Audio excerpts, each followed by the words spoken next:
Start कर दूं.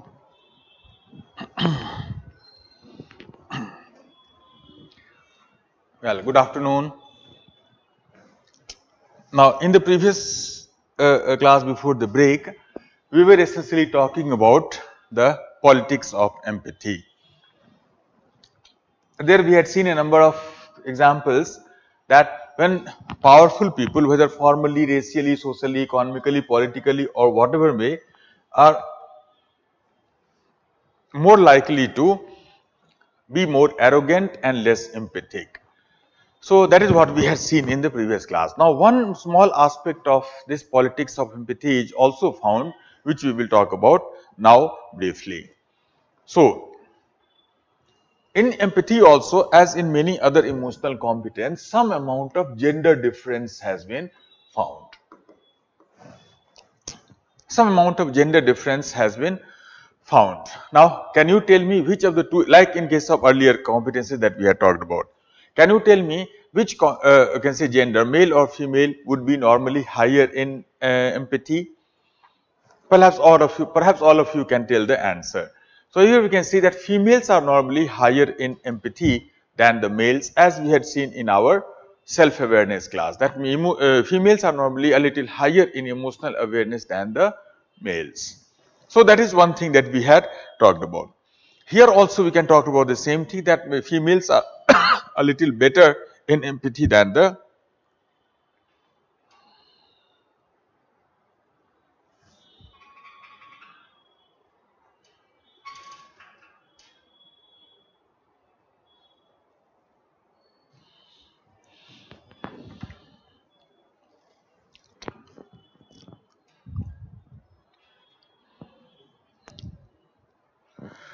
as per schedule. There was a question. As per schedule, we have one more class on Monday. After that, how should we approach our study ethics to learn and secure good marks in paper? Please discuss, sir. After that, also, I think I will have a few more classes. We'll talk about that. So we'll have a class on Monday, but that will not be the last class. After that, one or two more class I will like to have. Let us see how we can arrange that and when we can arrange that. So after that also at least one or two class more we will have. There we will discuss the question and answer also, case study also. All these things we will discuss later. So on Monday we will discuss only these ideas itself. After that a few more classes we have, perhaps one, maybe two also. Then we will talk about the questions or other things. Now, coming back to this question, gender difference is also there, but there are two important things that we have to keep in mind about the gender difference. First of all, that this gender difference, first of all, is statistical. It is not absolute. It is not that every woman is higher than every male, as we have seen in that class also, that this type of correlation you can further found. Suppose, for example, you take a large number of male and large number of female, a million of both of them suppose, and you measure their empathy and you plot a curve of that on a probability curve, then you might find that the male's curve may be something like this and a female's curve may be something like this. This is the empathy. This might be a female, that might be the male. So the idea here is that if you randomly pick up any female and you randomly pick up any male, then this random female will have higher empathy than this random male.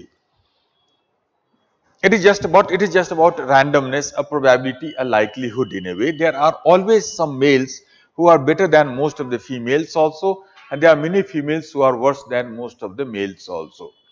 So, for example, the empathy of a person like Buddha, Mahavir, Gandhi, etc. would be much higher than that of many females also, and there will be many females whose empathy would be much lower than most of the male also.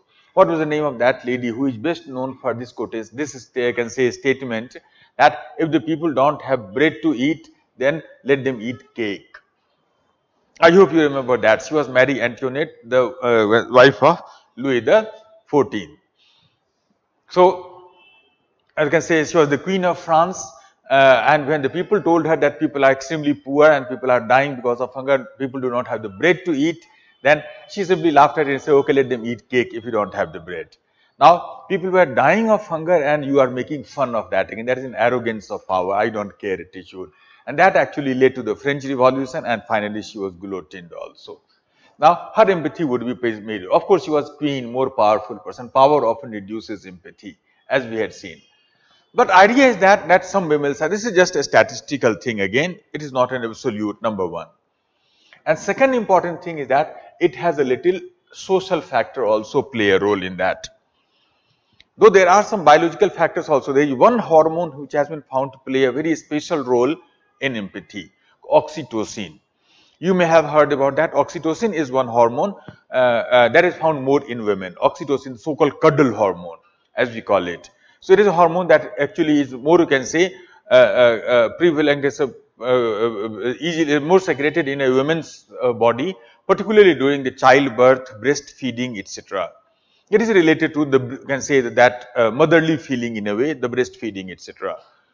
So women have higher level of, you can say, oxytocin than the male. But if you remove that biological factor as a side, then social factor also plays a role in the gender difference. And what is that social factor? Well, it is where the, you can say, power comes up. It is the reflection of the patriarchal nature of the society, the politics of empathy. Because in our society, since the childhood itself, we are told a number of times that, well,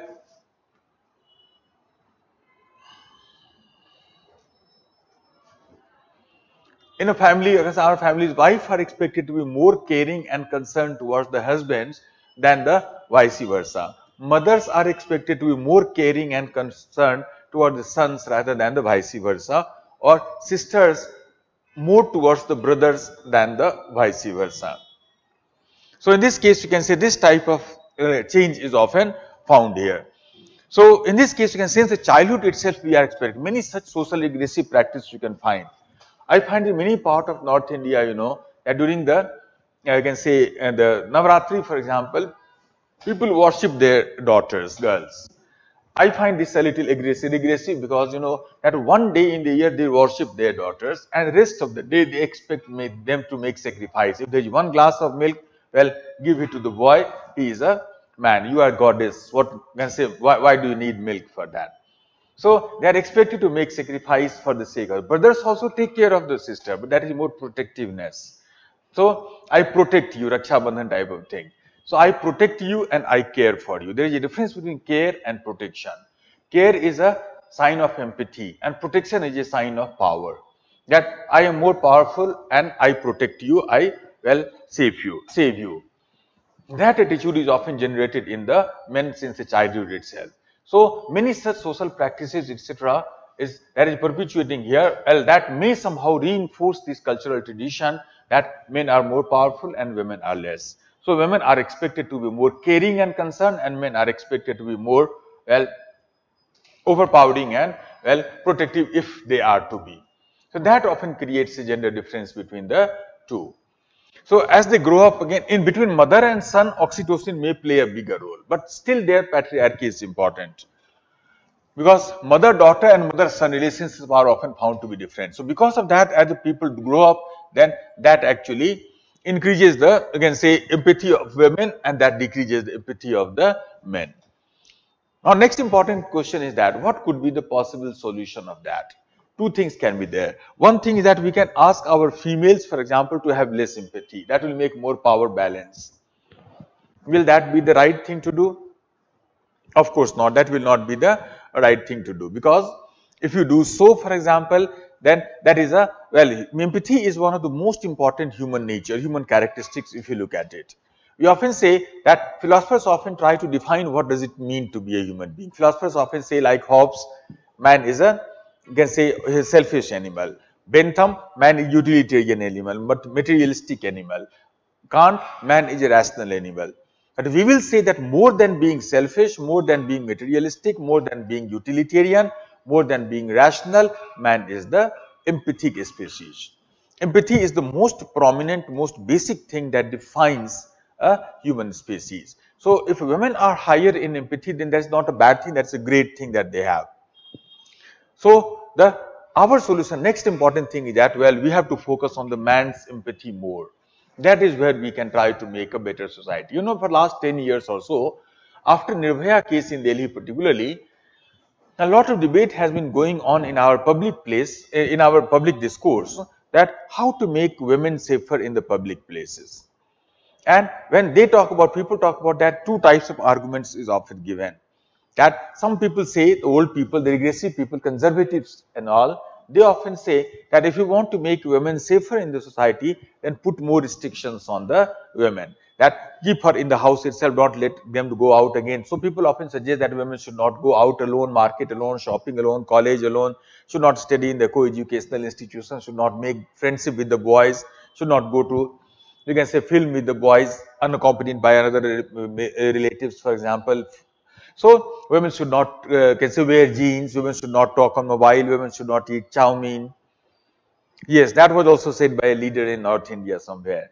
So women should not. I am yet to find a correlation with how can say not what is the relation between chow mein eating and safety. But people say such things also, that put more restrictions on her, well, she will remain safe. Don't let her go out of your home, her home, she will remain safe.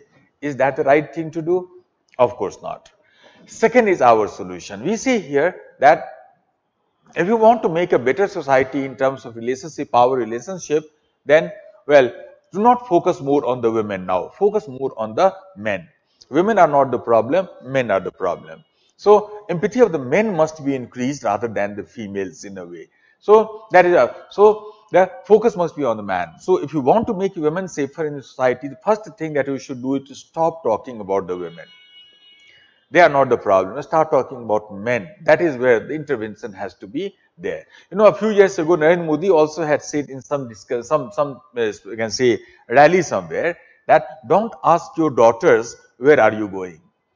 Don't ask your girls rather. Don't ask your girls where you are going. Ask your boys where are you coming from. So question must be, normally we ask question from the girls, where are you going? What are you doing? So don't ask question from, let them give the freedom. Let us give them freedom. But ask questions from men, that is more important. That where are you going? Where are you coming from? What did you do when we are not in the home and under the restrictions of home, disciplines and all? Well, that will perhaps go a longer way to make a better society. And in this case, you know, that schools can play a much bigger role. Because, you know, in schools, interaction between man and woman is more equitable interaction. It is one of the problems that we find in our education system here, is that in our education system, we have first of all a number of places. You see the boys schools and colleges are different and girls schools and colleges are different. So that is something that we have found very often again. Even in the co-educational institutions, boys and girls are separated, segregated. In one part of the classroom, boys will sit and in other part, girls will sit. Now, that creates a divide between them. It's very important for us to teach them how to interact with each other in a amicable manner. So, that we'll talk about a little more in the next topic also. But this is where you can say the school can play a big role here. So, that is important thing to understand about that. So, this is the problem, and that can possibly be the solution of this whole thing. So, that is how we understand leveraging diversity as, politics of empathy, and one important aspect of that, gender difference and empathy. So, that is all about the understanding others, empathy as an emotional competence, and various aspects of empathy. Now, we will talk about the second important competence based on empathy, and that is called leveraging diversity.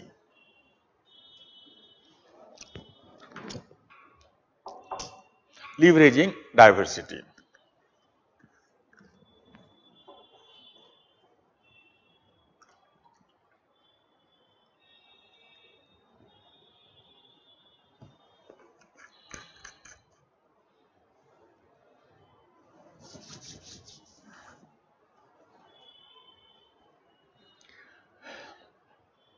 Another very important competence based on empathy. Now, before we talk about leveraging diversity, let's briefly talk about diversity here. What do you mean by diversity?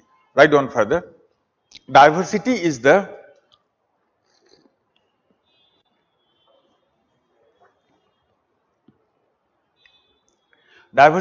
presence of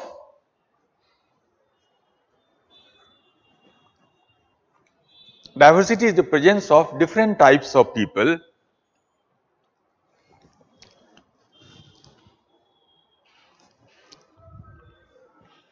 Diversity is the presence of different types of people in an organization.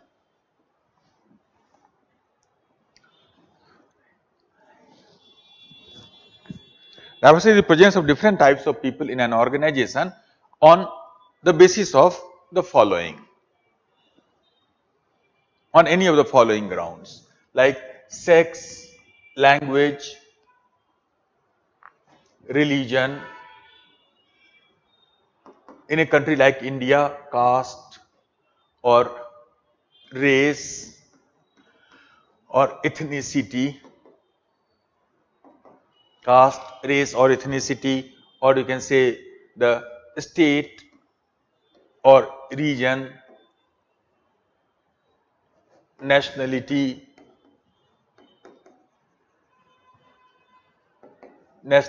or socio-economic, cultural background, educational background, or cyber connectivity,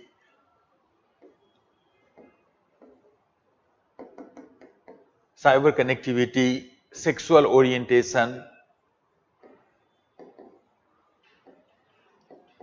political inclination,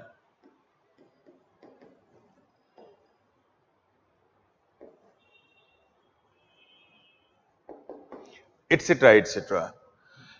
Diversity is the presence of different types of people in an organization on the basis of the following, like sex, language, religion, caste, race, ethnicity, state, region, nationality, social background, economic background, cultural background, educational background, cyber connectivity, sexual orientation, political inclination, etc., etc. So the idea is that if you can say that these are the things which make us different from each other. So we differ from each other in terms of all of these things. We follow different, we speak different language, we follow different religion, caste, etc. The cyber connectivity, some people are more comfortable in a cyber world, social media, or you can say the online banking, etc. Some people are very apprehensive about that, or political illness. So some people are extreme right wing, some people are extreme left wing, some people are moderate, you can say, etc., liberal. So these are the things that make us different from each other. So these are the called basis of diversity. Anything that makes us different from each other is what we call the diversity. So write down further. Leveraging diversity is our ability to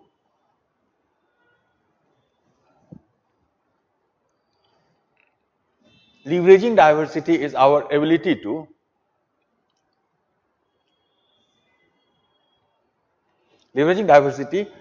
ability to cultivate opportunities through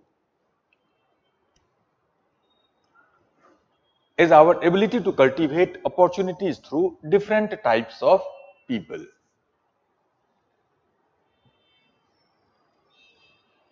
It is our ability to cultivate opportunities through different types of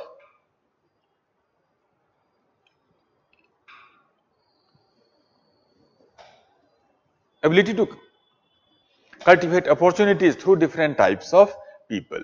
So that is how we can say we can define leveraging diversity. How can we leverage? Leveraging word essentially means taking advantage of. So leveraging diversity essentially means taking advantage of diversity. So how much you can take advantage of diversity is what we call leverage diversity. Take advantage of, leverage it. Take the benefit of the diversity. So that is the exact meaning of the term leveraging diversity here.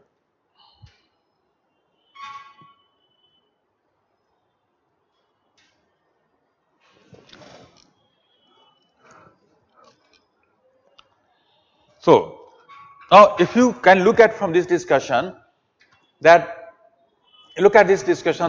you'll see that leveraging diversity is one competence which is very much missing in a country, which is very much required, not missing, which is very much required in a country like India. Because India, if you look at it, if you ask anybody who knows India even rudimentarily, for example, superficially also, then ask that person what defines India, what is the most important thing, or perhaps the first thing that the person will say that India is a diverse country. India is a diverse, that's the first thing that the people will say. So that no other country would be as diverse as India is on all of these grounds. Language, for example, no other country would have as many official languages that India has. 22, 23 official languages we have in our constitution. We have hundreds of other languages and thousands of dialects here. Every great religion in the world is significantly represented in India. So, on all of these grounds, we can see that India is an extremely diverse country. So, for a country like India, leveraging diversity becomes much more important as an emotional competence. And in Indian organization, professional workplace and all, leveraging diversity has become much more important, particularly for the last 30 years. After 1991, when all these things that happened, you know about that: economic liberalization, globalization, education of the people, increasing level of education, literacy, etc., social mobility, physical mobility of the people, technological changes, all these things have actually made diversity an important part of the professional life. Today, every organization is becoming more and more diverse. So, if you have to succeed in today's organization, then it's very important for us to learn how to work with the people who are not like us.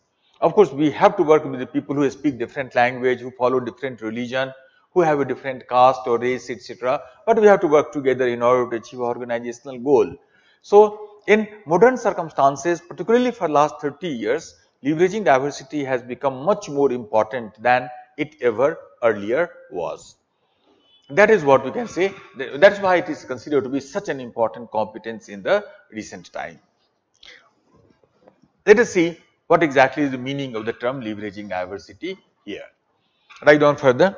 People who are high in this competence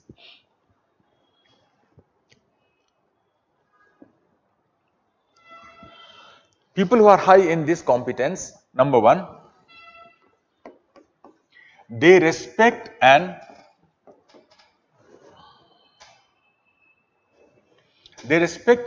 relate well. They respect and relate well to the people of diverse background. They respect and relate well to the people of diverse background.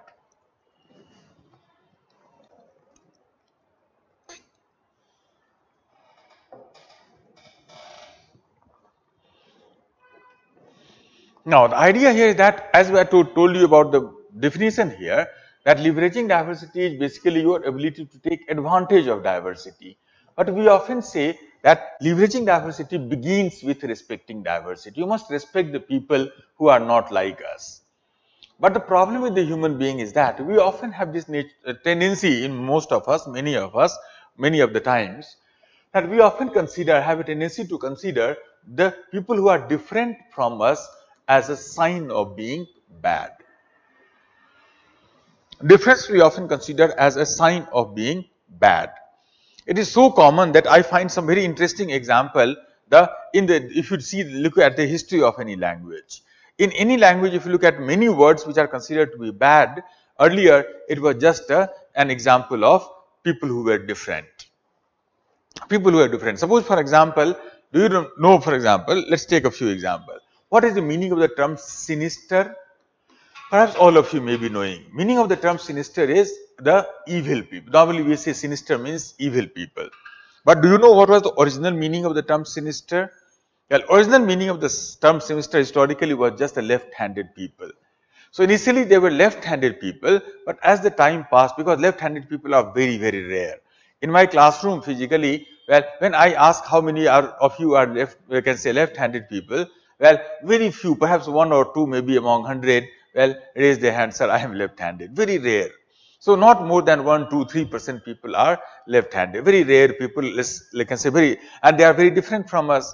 So initially they were called sinister, but later on people forgot the original meaning and they remember, oh, they are different and they are writing with the left hand, which we never do. So they must be evil.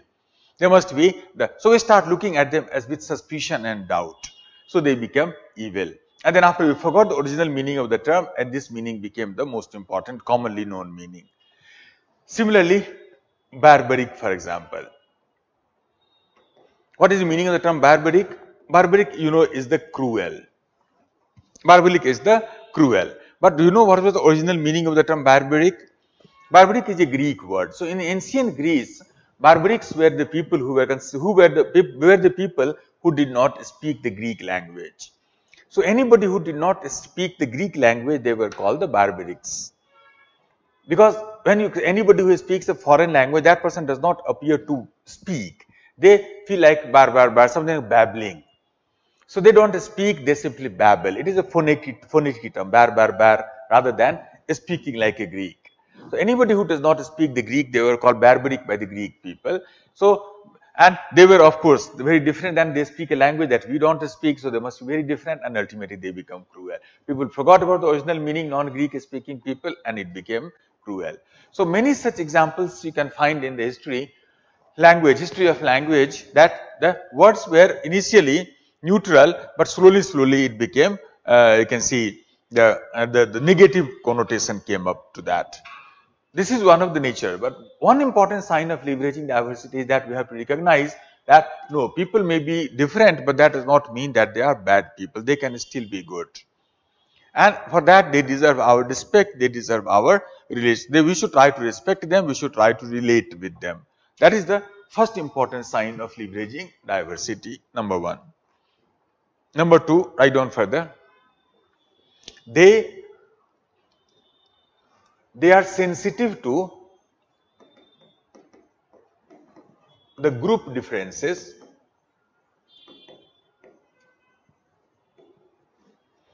They are sensitive to the group differences, and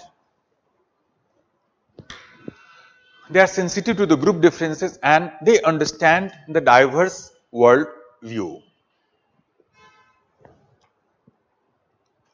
They are sensitive to the group differences and they understand the diverse world view. Now, that is the second important thing that defines the leveraging diversity, sensitivity to the group difference. Because if you look at the group difference, then we know that all of us belong to many different groups. And since we like linguistic group, gender group, man and women, then after linguistic group, Hindi speaking, Tamil speaking or Bengali speaking, we have religious group, Hindu or Muslim. So we belong to many groups like that. And since we belong to such groups, important groups, then we share our ideas of right and wrong with most members of our group. We often share that. So that is a very common thing that is found. Now, suppose for example, you belong to a group like this. And since you belong to this group, so in your group, well, something is considered to be right and something else is considered to be extremely wrong. Now, you meet a person who belongs to a very different group. And because of the fact that this person belongs to a very different group, so what you consider right, that in that group, that will be wrong. And what is wrong for you, that may be right for that group. Now, problem with us is that we start judging this person from our point of view. We start thinking, okay, I never do this thing, he is doing that, he must be a bad person. Or I always do this, but he never does that, he must be a bad person. So we start judging other people from our group standard. That often makes a problem of judgment, bad judgment and all. Leveraging diversity requires that we should be sensitive towards that. We should think that, okay, we should judge that person from his perspective, point of view, rather than from our standard. Do not try to impose your standard of morality on somebody else to judge whether that person's morality may be different because that person belongs to a different group. That person may be doing something which we never do, not because he is a bad person, but because he belongs to a different group. So that is an important thing that we have to understand. Many such examples you can find about that. Many types of, you can see the communal conflict happens because of that thing. Again, many types of ethnic conflict happens. Ethnic conflict happens because of this fact also. Suppose for example, communal conflict between the Hindus and Muslims, they do not understand each other's, well, sensitivities. That ultimately leads to the conflict between them. The many people, ethnic background also, people from Northeast sometimes have been discriminated against in some big cities in India like Delhi, Bangalore, etc. That also creates a problem of, you can say, understanding. So many types of conflicts can happen because of that, and many types of, even you can say, sexual harassment case might also be because of that also. Not all, but some case of sexual harassment may be because of the lack of leveraging diversity as well. Think of it. Now, since sexual harassment these days have been talked so much about, many such high profile Me Too movement cases have been there, for example, and they sometimes ask questions on the sexual harassment thing. So, it is imperative that we should discuss these cases of, let's say, the ethical issues involved in the sexual harassment cases a little. So, why does sexual harassment happen? So, there are three important regions are there, causes are there, regions are there for which sexual harassment, sexual crime often happens. Two, we have already talked about in our earlier class. First was, we discussed earlier yesterday, lack of empathy. So, yesterday we had seen that the people who are extremely low in empathy, well, they are more likely to commit crime like rape. They are the criminals. So, they are the bad people maybe because they have low empathy that often propels them or allows them to commit such heinous crime like rape also. That was the first cause of sexual crime. The second cause of sexual crime could be what we discussed in the before the break today in the morning class. That was politics of uh, uh, no, in this class itself, in the beginning of this class after the break, politics of empathy. There we had seen that the people who are more powerful, well, they often become less empathic towards the powerless people, and that lack of empathy may possibly lead to sexual crime. So, most of the Me Too cases, well, think of it, people like MJ Akbar, people like R.K. Pachauri, people like you can see the Tarun Tejpal, people like you can say Nana Patekar. So, they were the people who were accused by some women for sexual harassment. Now, remember that these people were the normal good people in our society. They are not criminals. They do not have the lack of empathy that we talked about yesterday. So, they are the normal people, but still they commit a crime. Sexual harassment, for example. What was the reason? Brij Bhushan, for example. So, what might be the reason for that? It might be because of the politics of empathy. So, these people become very powerful in their organization and they start misusing their power in order to exploit the, well, powerless girls or women in the organization. That actually leads to many. So, majority of the almost all of sexual harassment case in the Me Too movement was because of the politics of empathy. Powerful people using their power to exploit the powerless people in the organization. That was the politics of empathy. And so, there were the two important causes of sexual harassment case. Third cause of sexual harassment case might be lack of leveraging diversity.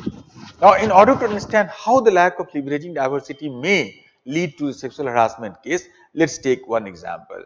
I hope some of you may remember that case. We are going to talk about a case of Tarun Tejpal, the Tehelka case. Because in that case, this term was used by him, Tarun Tejpal, that we try to discuss here.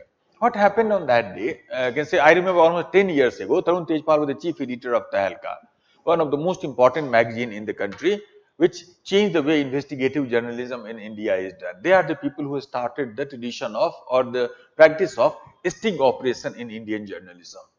So, they were the very important people. They had done many sting operations and many powerful people they have actually exposed of their corruption and all. So, that was a very respectable, very you can say important magazine. And Tarun Tejpal was the chief editor of that magazine, one of the most important person in the Indian journalism. But I remember when the day when the case was actually revealed to the public, it came out in media.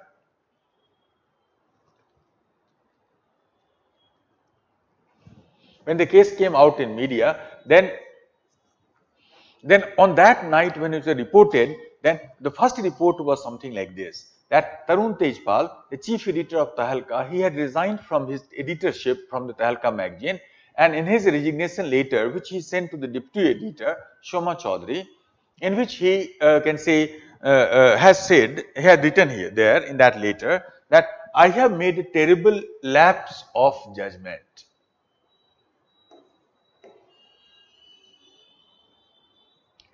I have made a terrible lapse of judgment, and because of that, I recused myself from the editorship of Tehelka for 6 months as an self-inflicted punishment.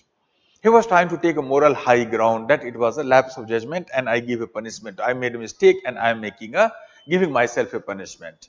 So, I failed to accept that it was a lapse of judgment. It did appear, at least from my side, my perspective, it did appear to be a politics of empathy.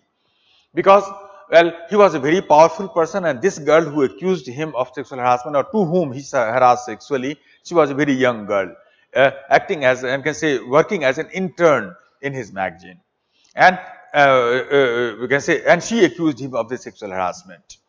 Now, he was a very powerful person, chief editor of such an important magazine, and this girl was a small young girl, well, working as an intern in the organization, in the magazine. So, it was actually politics of empathy. He used his power position to exploit this girl.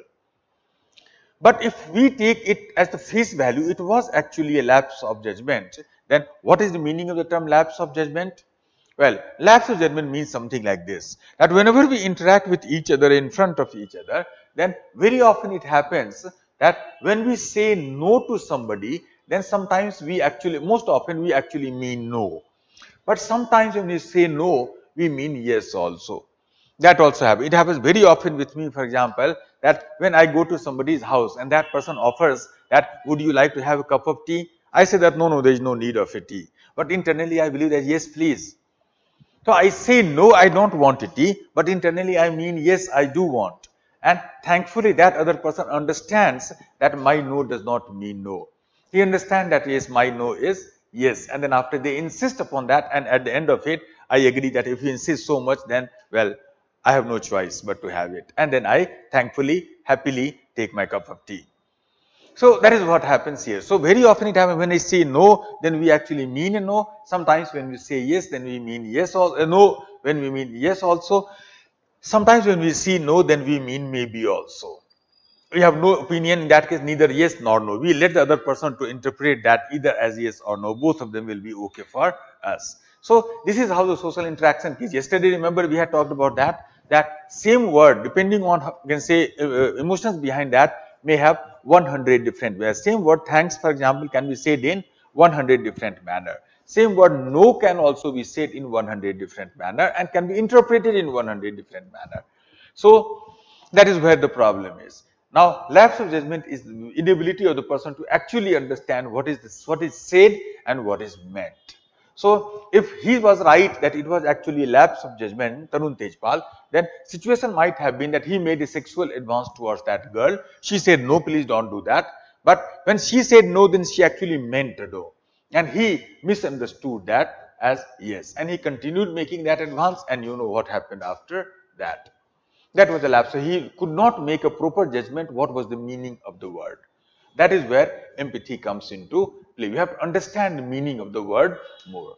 So idea is that whenever we can say same word, when a woman says, a woman has a different meaning and man has a different meaning. When you are talking to man, you are a man, for example, and you are talking to your friend, other man, then well, people often use you can say, well, different type of words maybe. But same word might be okay when you talk to a man, and same word can become extremely inappropriate if you use that word in front of a woman. Well, situations are different, meanings are different depending on which group, whether you belong to male group or female group. Same word can be acceptable among male, it can become extremely unacceptable among the females. So that is where the problem of social interaction often comes into play. So that is where. So when a woman says no, then she actually means no. And sometimes men can say misinterpret that as yes or maybe, and they keep on. Many type of sexual harassment or stalking, etc., happens because of that.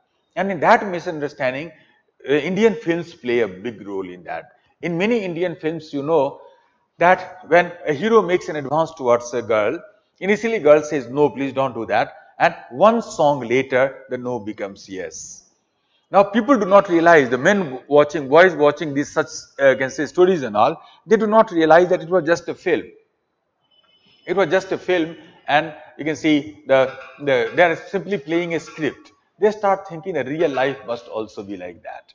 So they make an advance towards the girl. She refuses, but they still keep on doing that. That ultimately leads to a stalking and many other cases like that you read in newspaper sometimes or other. It can have serious consequences sometimes. So that becomes a problem of this thing. So these understanding of these things again cast a serious question mark on the idea of the consent also. Idea of the consent also, because as we have seen in our libertarian class earlier, that according to libertarian principle, consent is the most important criteria of the moral judgment. But these understandings, etc., cast a question mark on what is the meaning of the consent. When is it that no means no? Sometimes when we say yes, but we might also mean no. So consent may mean lack of consent, and lack of consent may sometimes mean the consent also.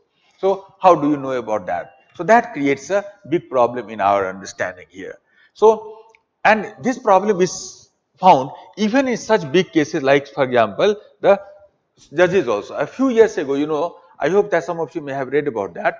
There was a little controversial judgment given by Delhi High Court, in which there was a film director, I forgot his name. He was the director of a famous film called Peepli Lies in Hindi. Now, he was accused by women of sexual harassment, rape, an aspiring actress. And this case went to the Delhi High Court, and Delhi High Court at the end of it acquitted him, the director, saying that he made a sexual advance towards the girl. Girl said no, but her no was a feeble no.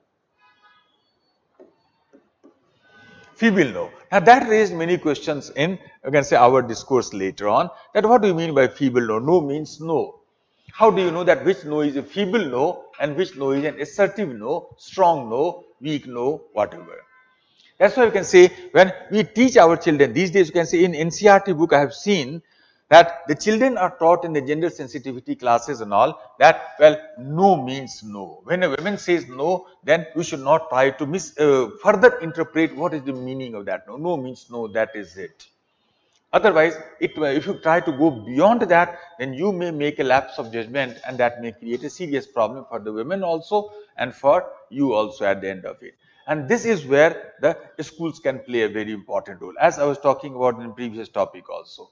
That segregation that you often see in the school between boys and girls, that is a major problem again.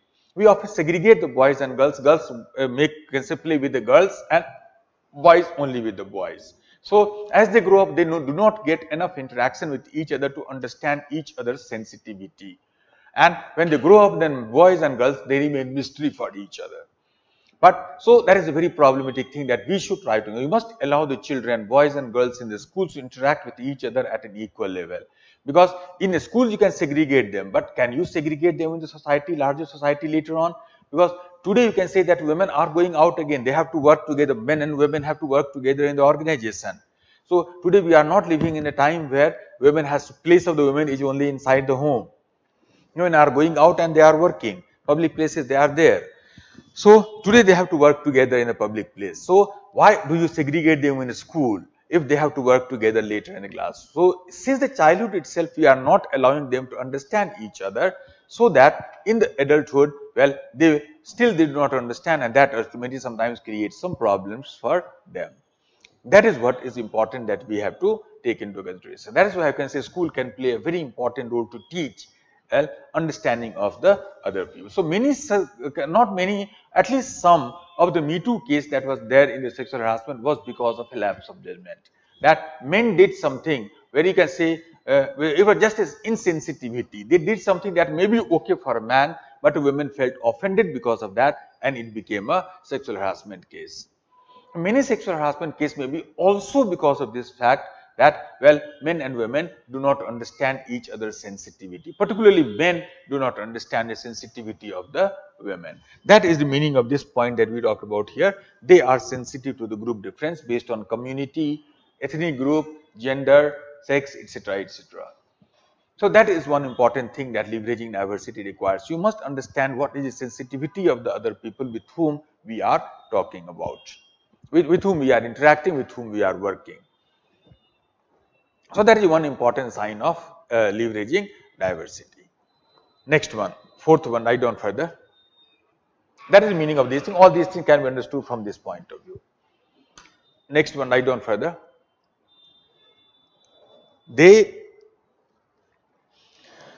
try to create a positive and welcoming environment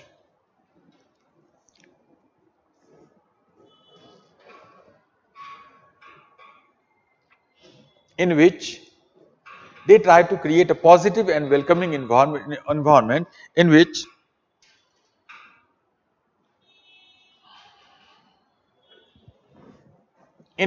the people from diverse background People from diverse background may feel comfortable and contribute to the best of their abilities.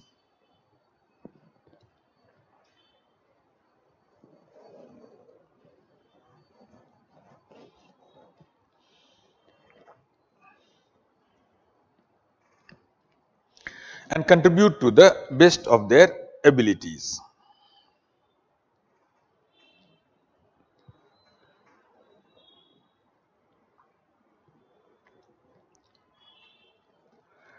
So, this is actually the leveraging part now. Idea is that leveraging diversity requires that you must be sensitive to the other people, respect them, relate with them, and try to create a positive, comfortable environment where others may feel comfortable. So, for example, if you are a man, well, then there is a woman working around you, then try to make her comfortable. Don't try to make her uncomfortable by doing something, saying something that she may feel uncomfortable about. So, if you are a man, then try to make women around you comfortable. If you are a female women, for example, then try to make men around you comfortable. If you are a Hindu, then try to make a Muslim around you comfortable. Muslim, try to make Hindus around you comfortable. So, that is where the sensitivity that will come into play. You must be sensitive towards the group that we are living with, working with, and try to make each other comfortable so that we can work together and achieve a goal that is important for all of us in that organization. It is the leveraging part. That is another important sign of leveraging diversity. Now, next, another very important part, but before that, let me take, I think there is a question.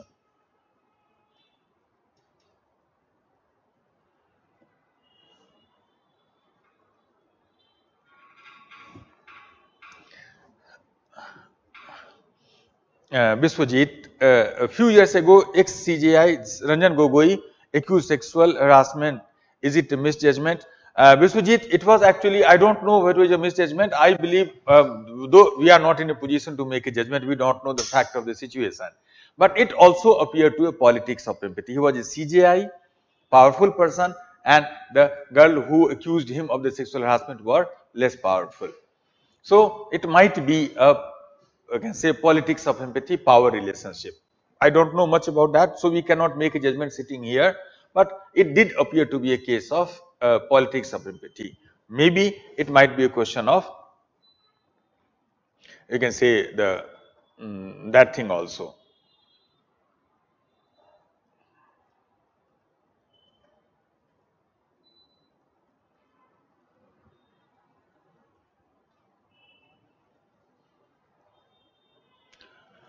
So, where is that? Well, so that is one important thing that defines leveraging diversity. Next, another very important part of leveraging diversity is, write down further.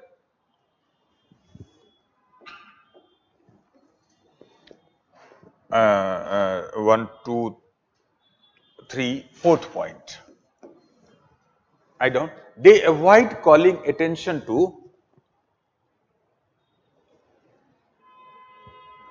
They avoid calling attention to the group affiliation of a person.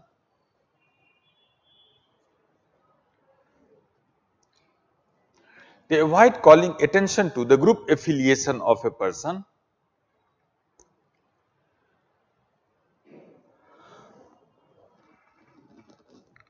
Group affiliation of a person if that identity is not relevant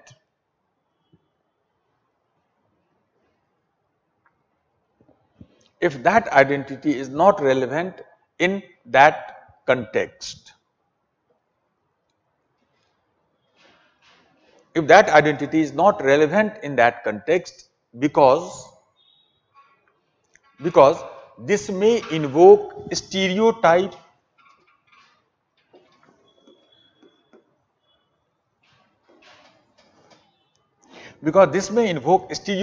about that group, because it may invoke the stereotype about that group in the minds of all concerned. It may invoke a stereotype about that group in the minds of all concerned. Now, before we talk about this whole point, let us briefly talk about the stereotype and its problematic impact. What is the meaning of the term stereotype, by the way? I hope many of you may be aware of that. Let us briefly talk about what is a stereotype. Now, a stereotype is basically, I will give you a definition of that shortly. A stereotype is basically a very rigid belief that we have about a member of a group. It is something like this one. Suppose, for example, as we have just now seen in the previous topic, that we all belong to many groups, gender groups, man and women, linguistic group, Hindi speaking or Bengali speaking, or you can see the religious group, Hindu or Muslim.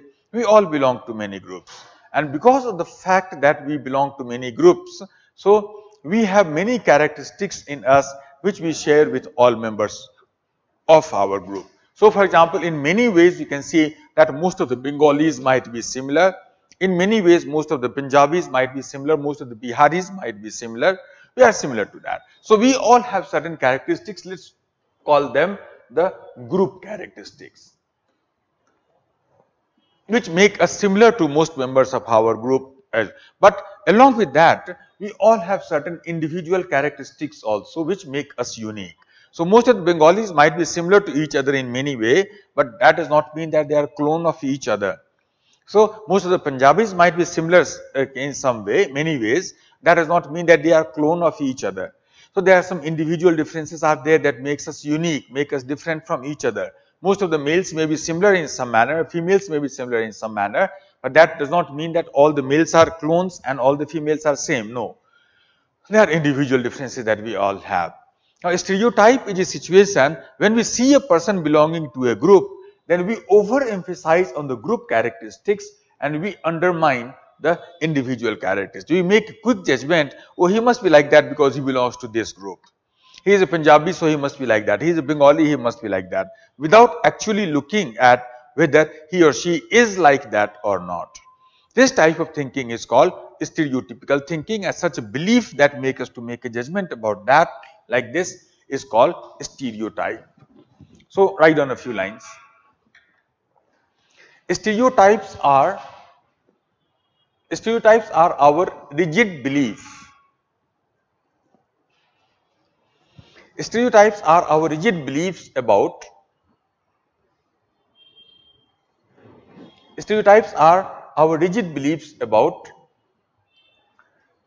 an easily identifiable group. Rigid belief about an easily identifiable group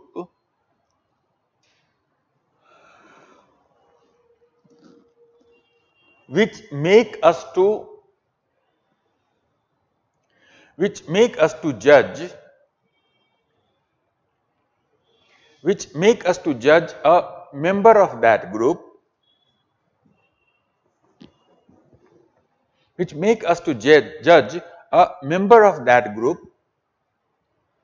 solely on the basis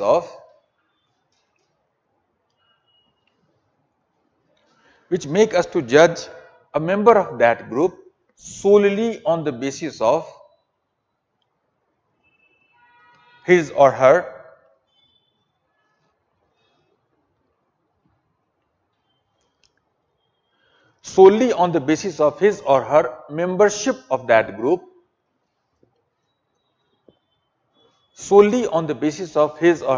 membership of that group, while undermining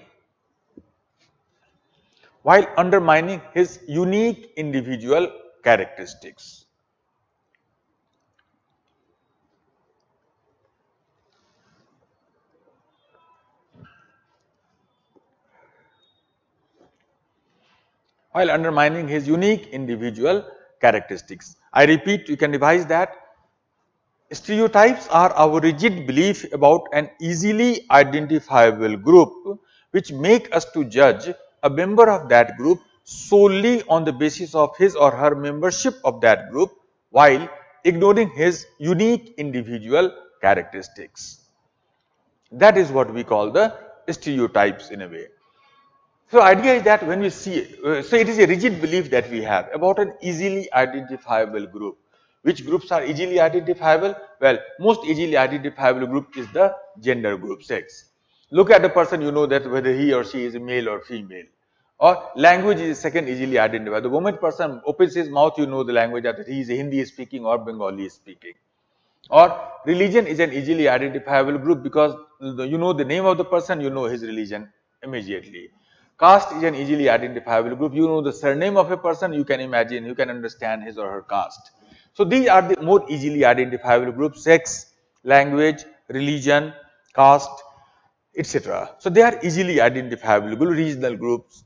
They are easily identifiable groups. So people often have very rigid belief about such a group, and when they have such a belief, rigid belief, then they often work when they see a member of that group, then they simply make a judgment, oh, he must be like that because he belongs to that group, while ignoring his unique individual characteristics that may or may not be similar to the other members of the group.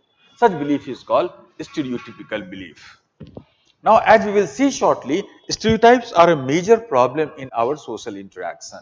But before we talk about the problems of the stereotype, let's take some example. Think about it, that how many of you believe in these stereotypes?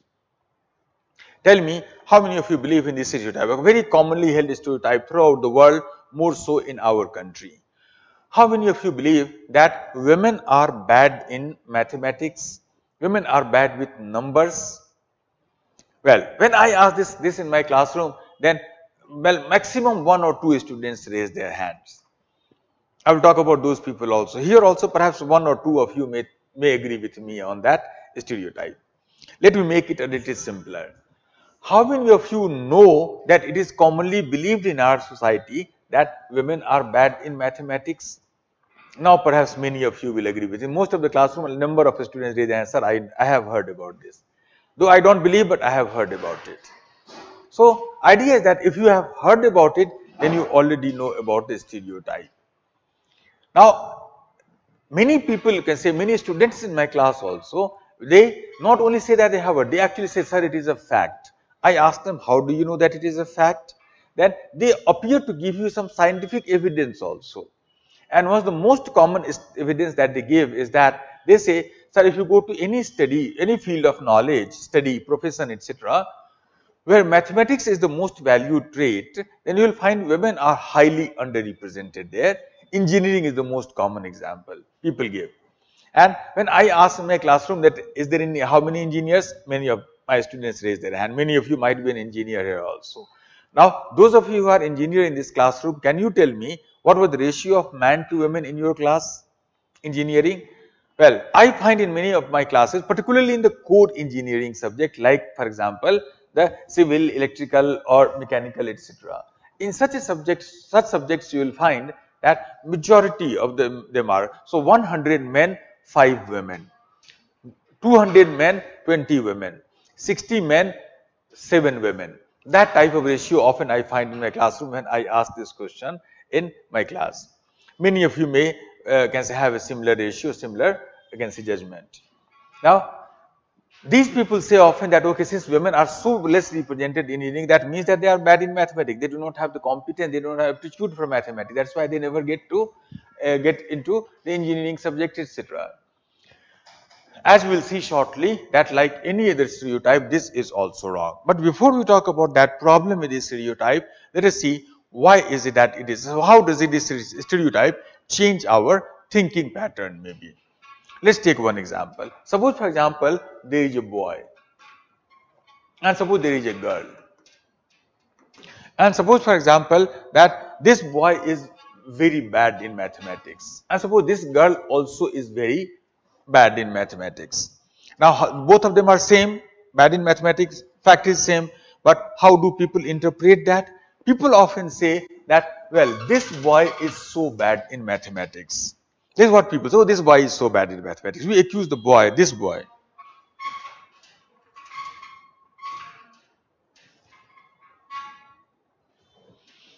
In this case, what happens? That people often say the moment they find a girl who is bad in mathematics, they simply say that, well, girls are bad in mathematics. They do not say this girl is bad in mathematics. They generalize that, saying that, okay, girls are bad in mathematics. So fact is same, but our interpretation changes. That is how stereotype change your thinking pattern. But more problematically, suppose for example, this boy is very good in mathematics. Then what do we say there? We say that, well, boys are normally good. We often say, okay, boys are good in mathematics, that is why we generalize that. But suppose this girl is also very good in mathematics, then what we say? That this girl is so good in mathematics. Or people often say that in spite of being girl, she is so good in mathematics.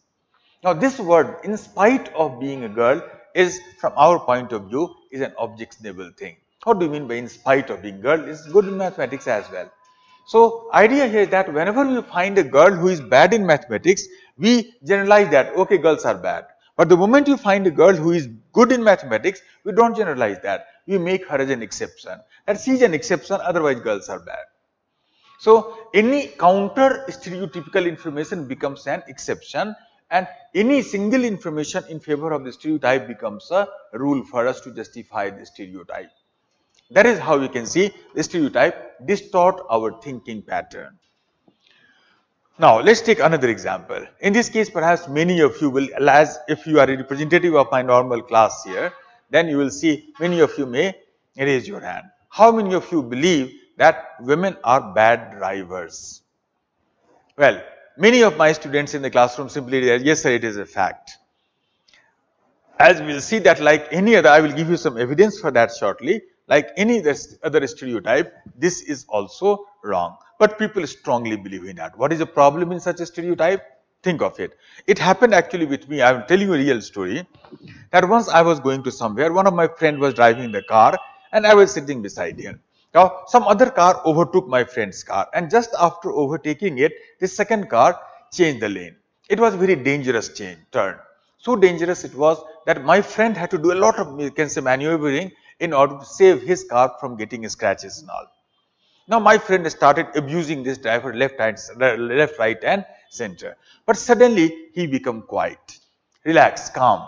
I was surprised what happened. I asked him, what happened? Suddenly you are so calm and quiet. What happened? He said, look at the driver who is driving the car, and a woman was driving. And then he said, what more can you expect from a woman?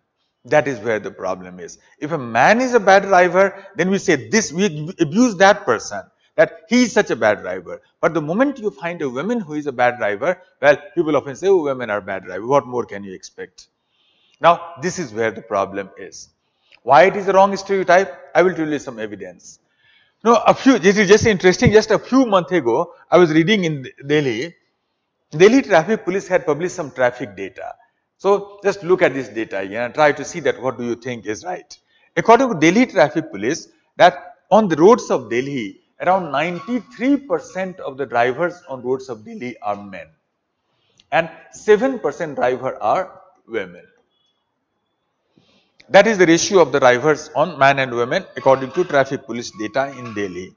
And according to the Traffic Police data, 99% accidents in Delhi involve men driver. Only 1% accidents in Delhi involve the women driver. Only 1%. Now looking at this data, what do you think? This is the percentage of drivers, men and women, and this is the percentage of accidents involving men and women drivers. Now, what do you think? Who is a better driver in that case? Of course, women are better drivers. Because men contribute only 93% of the drivers, but they contribute 99% of the accidents. And they 7% of the drivers, but only 1% of the accident. That simply tells us that women are better drivers. So, but people often have this misconception, stereotypical, that women are bad drivers. They find one woman who is bad driver, they generalize, oh, all women are bad drivers. When a man is a bad driver, 99% of them, then people often say 99% of the accident involved can say doing thing that, oh, he is a bad driver. We exceptionalize him, otherwise men are good. That is where the problem of a stereotype actually comes up. So stereotype is a very distortion into our thought process in a way. Now, in order to understand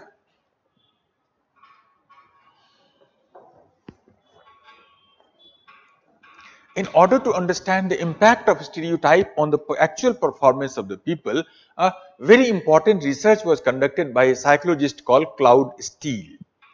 His experiment was one of the pioneering experiment in this area that led to many other research after that. So let's briefly talk about his experiment that will help us to understand how stereotypes actually become problematic for us. Now what he did, he tried to check the same stereotype, study the same stereotype that women are bad in mathematics. Now what he did, he took three groups of children, two groups of girls 1, girls 2 and a group of boys B. Three group of children, and all these three groups of children are similar in every aspect. They were studying in the same college, same school, same classroom. They have a similar background, family background, social, cultural, economic, educational, etc. They had similar amount of IQ, and their actual performance in the school was also same in every subject, including in mathematics. So they performed equally in the mathematics in the school class.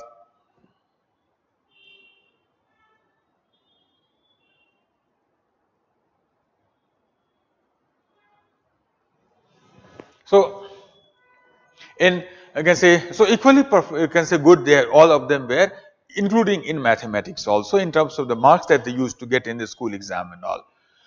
So all of them were equal anywhere. Now they were given, these three groups of children were given a difficult problem of mathematics to solve. A difficult problem of mathematics, like for example the word problem of mathematics. Like, all of you must have solved such a problem that Ram is 2 years more than 3 times the age of Shyam. One more line, find the age of Ram and Shyam. Children often find these problems very difficult. So because you have to, there is very abstract problem, you have to convert Ram and Shyam into the mathematical equation. That often becomes very difficult for most of the children of that age. So all the three groups of people were given, children were given a very difficult problem of mathematics to solve. And before this first group of girls, before they could solve the problem, they were given a simple stereotypical information. They were simply told one line that be careful, girls always make mistake in these problem. ध्यान से करना, लड़कियां हमेशा गलती करती हैं. So one line was told to them, be careful, girls always make a mistake in such a problem.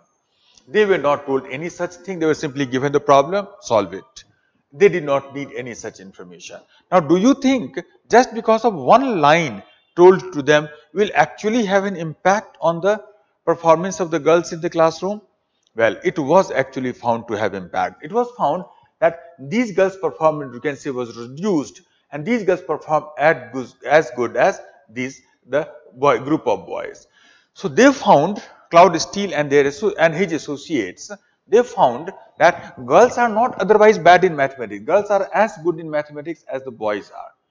But since the girls are told so many times, since their childhood itself, that girls are bad in mathematics, girls are, so be careful, dhyan se karna, that they are bad in mathematics, their performance actually starts decreasing. So the decrease in performance of the girls in mathematics class is not because of the fact that girls are bad.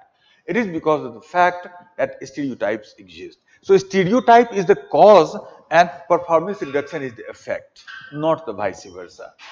This is what these people actually found. Now this reduction in you can say performance because of the knowledge of stereotype, they call this as stereotype threat.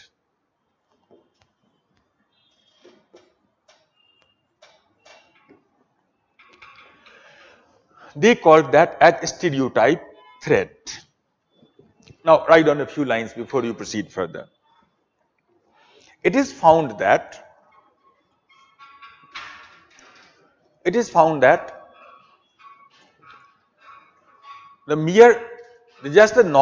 the knowledge of a stereotype, it is found that just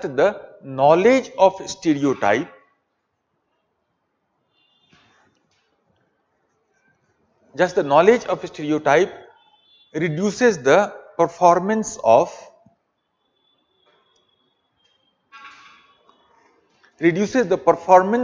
the victim of the stereotype. Reduces the performance of the victim of stereotype.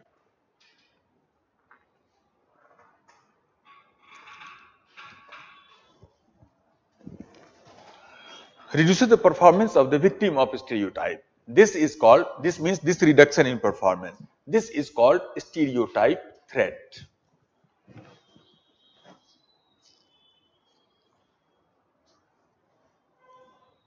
This is called stereotype threat.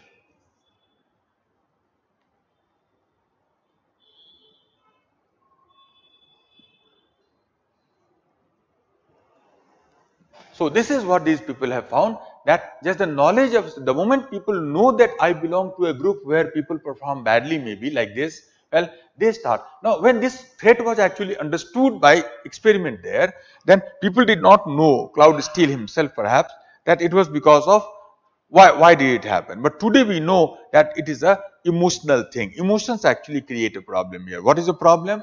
Think of it. As we have seen in many other class earlier also, that between the performance and emotion this type of curve is there. So this is your performance and that is emotional arousal. So we have seen that in order to perform at the highest level of arousal, we need to have a certain performance, we need to have certain arousal. At low arousal we perform badly, high arousal also we perform badly.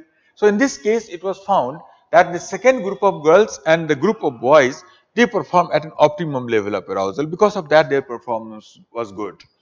But the first group of girls, the moment they were told that stereotypes are there, so the moment they were told that girls always make a mistake, they become over conscious. They started thinking perhaps that girls always make a mistake, I should not be making a mistake. So they become over conscious, they become extra careful, and that over consciousness and extra careful increase their arousal, and because of that increased tension, arousal, anxiety, well, their performance was reduced. So this was basically because of the stereotype threat. So normally, all of us, it happens that when we are under pressure, that we know that yes, you can say we become extra conscious, conscious, then we are more likely to make a mistake.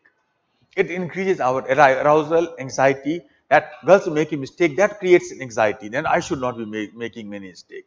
And that anxiety ultimately reduced their performance. So it was an emotional arousal, it was emotional region for which performance was found to be reduced. This is what we call the stereotype threat. This is what we have found in our research. There is one more thing. Change the paragraph and then after write further. This stereotype threat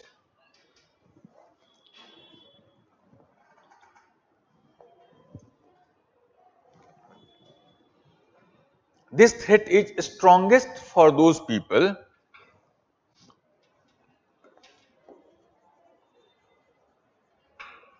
who are at the vanguard of this threat is strongest for those people who are at the vanguard of change.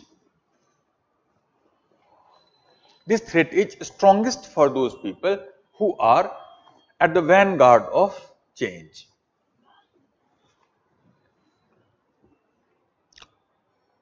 That is, I don't want more thing, comma, that is the ones who are the first, those who are the first ones, to break the, barrier of stereotype. Those who are the first ones to break the barrier of stereotype.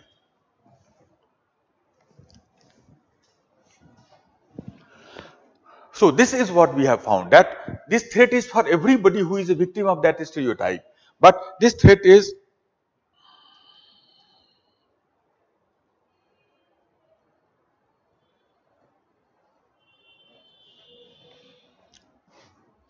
so it is true for, can say, for everybody, that this is strongest for those people who are what we call at the vanguard of change, the first one who break the barrier of stereotype. Let us see this little. Let us see this little further. Let me talk about one more stereotype. This is another very commonly held stereotype. Tell me how many of you believe in that. There is a stereotype that, well, women cannot become a police officer, because people often think that being a police officer requires a lot of strength, lot of physical strength, lot of cruelty, maybe sometimes, lot of toughness maybe. Women are physically weak, they are not that tough and assertive, they are not so cruel, they are high in empathy, so they cannot do justice to the police job. So because of that, you can say people strongly believe that women cannot become a police officer. Now, who was the first woman who broke that barrier and broke that barrier of stereotype? Well, Kiran Bedi. Now, Kiran Bedi was the first woman who broke that barrier, and she proved to the world that no, a woman can also be a good police officer. We will say that Kiran Bedi was at the vanguard of change. Now, for a person like Kiran Bedi, this stereotype threat will be strongest one. This threat will be the strongest one. So, why it is the strongest one? Think of it. Suppose, for example, this is the increasing level of competence, and suppose this is the standard level of competence that you have to acquire in order to become an IPS officer. In order to become an IPS officer. Remember, becoming an IPS officer, a civil servant, is just about reaching a certain standard. So today, all of you may be at this level. You are trying to work hard preparing for the examination.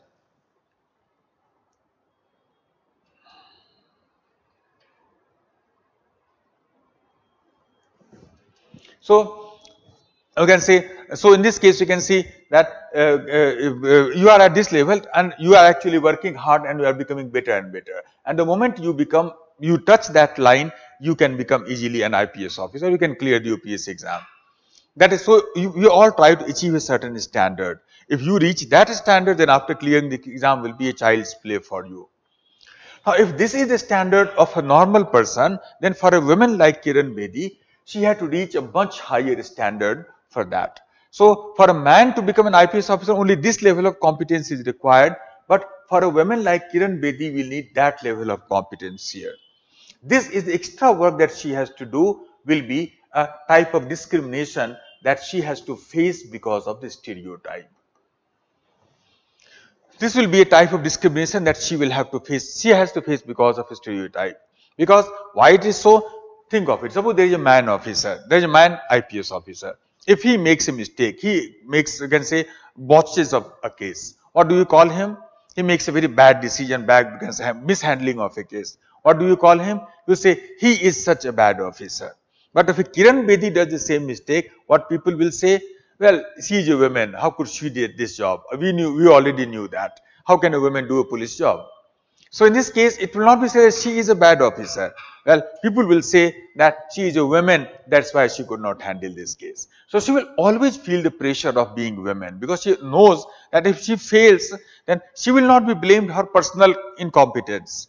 If she fails, then the whole womankind will be, her women identity will become more relevant. People will start degrading her, saying that, oh, she is a woman. So she has to be ashamed of her being women in that case. Perhaps women becoming women will become a, well, pressure for her. And because of that, she has to work very hard to ensure that she does not fail. She will always be under an eye glare of the other people. People will keep on watching her. Is she making mistake? The moment a mistake is there, oh, she is a woman. People will like to dismiss her. No second opportunity might be given to her. Because of that, she is always under the gaze of the people. She is always as if in an examination hall, where we are under high pressure and we are more likely to make a mistake. So for her, this gap will be strongest one. For a second woman who became an IPS officer, this gap will be slightly less. Who was the second woman who became an IPS officer? Well, nobody remembers the second. Who said that? Well, Virus in 3 Idiots.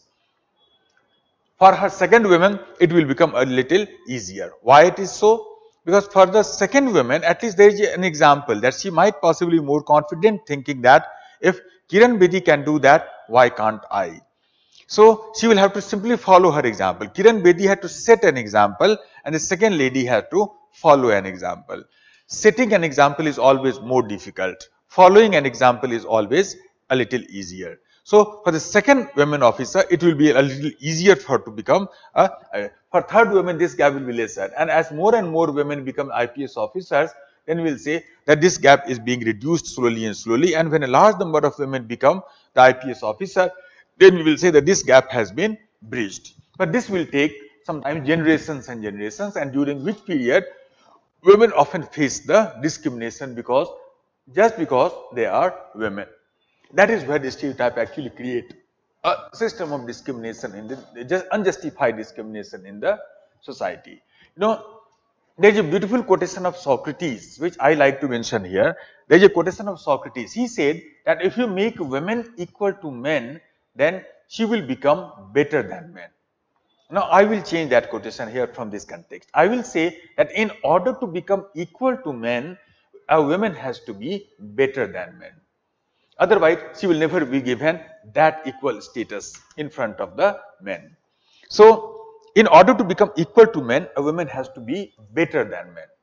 So, that better than is something that she has to be, is a type of discrimination that she faces just because of the fact that she is a woman. So, because of that, women often face a lots of problem in the workplace. You must have heard, we often have a special name for this discrimination in the workplace called glass ceiling effect. That what is a glass ceiling effect? That suppose there is a man or a woman, both of them are equally competent working in an organization, equally competent and all, and initially they will rise equally in the organizational hierarchy, keep on rising, but after a certain point it is seen that men continue rising up and the rise of women starts slowing down, and after a certain level they do not rise further. It is a ceiling because it stops their growth. It is glass because, well, it is invisible. There is no institutional barrier. There is no rule. There is no law that prohibits women from going to the top. But the invisible barrier is there that stops them. Nobody knows that why does it happen. It is a psychological barrier, emotional barrier. It is a stereotypical barrier that prohibits them from rising after a certain level. We call that as glass ceiling effect. So that is what the stereotype actually creates problem for. You know, a few years ago on the International Women's Day, the 8th March, the Hindu newspaper had published a supplement on International Women's Day in which some of the, you can say, women achievers were interviewed there. And in that, you can say, there was one interview of a women army officer also. This is also a big issue that women cannot become an army officer. Because of that, as recently as a few years ago, well, women were not allowed to go into the army permanent commission in that, NDA, etc. After Supreme Court intervention, women were given the, can say, opportunity to become officer in the army or navy, etc., including combat role, NDA, etc. So, during that, there was an interview of a women officer. Now, she said a very interesting thing which I would like to mention here. She said that whenever somebody calls me that I am a women officer, then I strongly object to that person. What do you mean by I am a women officer? Do you find some objection into this term, and a women officer, for example? Well, there is a problem. Why there is a problem? That if you say it is a women officer, then people will look at her more as a woman rather than as an officer. When a man is an officer, we don't say that he is a man officer. He is just an officer. But when a woman becomes officer, people start saying that she is a women officer. Because if you say women, then people will judge as a woman, not as an officer. If she makes a mistake, then people will not say that she is a bad officer. People will say, oh, she is a woman. So her womanhood become more overpowering on her ability to perform as an officer. So that is where. So this is what we say here, that in this context, even mentioning women will create a discrimination. We should not even mention that. Now revise the line that I made you to write there earlier, that they do not mention the group identity of a person, like being women in this case. If that identity is not relevant in that context, like being officer in that context. So being officer is a context and being woman is an identity. So we should not even mention the group identity of a person if that identity is not relevant in that context, because this may invoke a stereotype about that group like women in the mind of everybody concerned. People will judge her more as a woman than as an officer, and that will create a pressure on her and, well, bias in others to judge her negatively. So let's see this. So we should not call a women officer. The women officers, they are only good officers, they are only bad officers. There is nothing called man officer or women officer. Being man and women has no relevance to being officer. That should not be even mentioned. Similarly, you can say, if you say women driver, That is a problem, that this should not be even mentioned. There are only good drivers and bad driver. There is nothing called man driver and women driver. Judge a driver whether it is good or bad. Being man and women is irrelevant in that case. Men are also good drivers and bad. Women are also good drivers and bad. So being man and women is irrelevant in that case. An irrelevant thing even should not be mentioned, because that irrelevant thing will confuse, create pressure and bias. Similarly, women engineer, for example. So there are only good engineers and bad engineers, nothing called man or women. Similarly, you can say that SC doctor or ST doctor. That also is a problem. A few days ago, and I can say a week ago maybe, I was reading a case that there was a doctor on social media, Twitter, that there was a doctor, he actually made a bad operation, the patient died. Initially, people said, oh, he is such a bad doctor, he just made the patient die. Later on, it came to be known that this doctor was a scheduled caste. And people started saying, oh, okay, he was from reservation, that's why he made a bad case. Now, that is where the problem. Otherwise, he was a bad doctor simply. So, you will not say that he is upper caste. Suppose had he been a Brahman, then you will not say that Brahman bad doctor. But the moment an SC identity comes up, people say, oh, he's SC, that's why he made a mistake. She's a woman, that's why she made a mistake. Not because she's an incompetent officer. So here this identity itself is a problematic thing. There are only good doctors or bad doctors. There is nothing called SC doctor or Brahmin doctors. Or Muslim terrorist, for example. So this again is a big problematic stereotype again. Terrorists are terrorists. There is nothing called Muslim terrorist, Hindu terrorist, Sikh or Christian or Jew. So the moment you talk about Muslim terrorism, our identity will become more empowering, you can say more overpowering, and people will judge him or her more as a Muslim than as a terrorist. And it will create pressure on all other Muslims who are normal otherwise, and it will create bias in the mind of all the non-Muslims about the Muslims. Both of that will be an extremely problematic thing for a diverse society like ours. So this is the meaning of this thing, that they do not call attention to the group identity of a person if that identity is not relevant in that context. That is the context and that is the identity. Because if you do so, then this will invoke stereotype about that identity in the mind of everybody concerned, which will create pressure on the victim and bias in others. Both will be equally problematic. This is the meaning of this point that we talked about earlier. I think there are 3-4 questions are there. Let me take those questions. Subham, can we say that stereotype is nothing but another face of the word discrimination? No, Subham, there is a difference between them. Stereotype is a belief, description is an action. So I may have a stereotype, for example, but I may not act on that. So stereotype is a belief that we have inside us. But if you use that belief to make a judgment and act against a person, then that will become discrimination. Description is action, stereotype is a belief. That is basic, subtlety, but they are related to each other. Stereotype may lead to a discrimination, but they are not same. Next question, Somdatta. Sir, there is one line that what Bengal thinks today, India thinks tomorrow. Is it then also an example of a stereotype? Yes. So it might be an example of a stereotype also. Sometimes some people might say it's a positive stereotype, but then also it can become problematic sometimes. What is the problem in that? Think of it. Next question, Nimai. Sir, it is said that each and every Bengali is fond of eating fish and meat. Is that also? That is a very strong stereotype. Bengali are non-vegetarians. So that is a stereotype that many people believe in. Yes, that is an example of a stereotype. Baishali. Can we use graph, chart, tables, diagram, etc. in our answer to represent our idea more clearly? Yes, of course. Yes, Vaishali, all the pictures, graph, etc., the illustration, etc., that I make in the classroom, also board, also, you can make that in your answer. So there is nothing wrong in that. So that is, of course, you can do. So this is the meaning of the.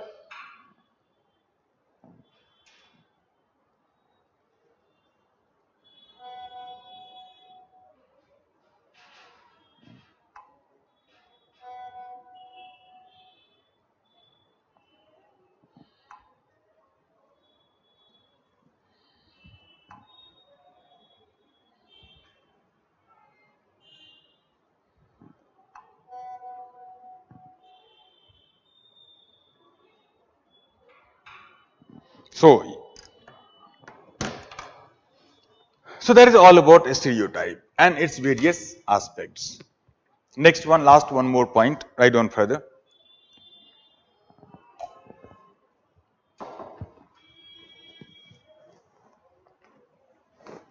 They challenge the bias, they challenge the bias and intolerance. They challenge the bias and intolerance in others as well.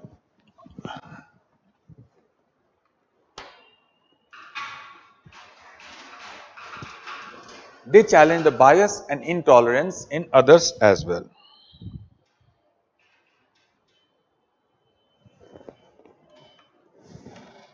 They challenge bias and intolerance in others as well.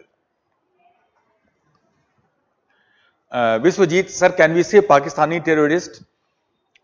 Well, that also will create a little problem. That will be lost. So, Pakistanis, all the Pakistanis are not terrorists, isn't it? So, Pakistani terrorist, if you say, then you are again emphasizing on the identity. But in that case, it may be a little practical to say because Pakistan sends terrorists.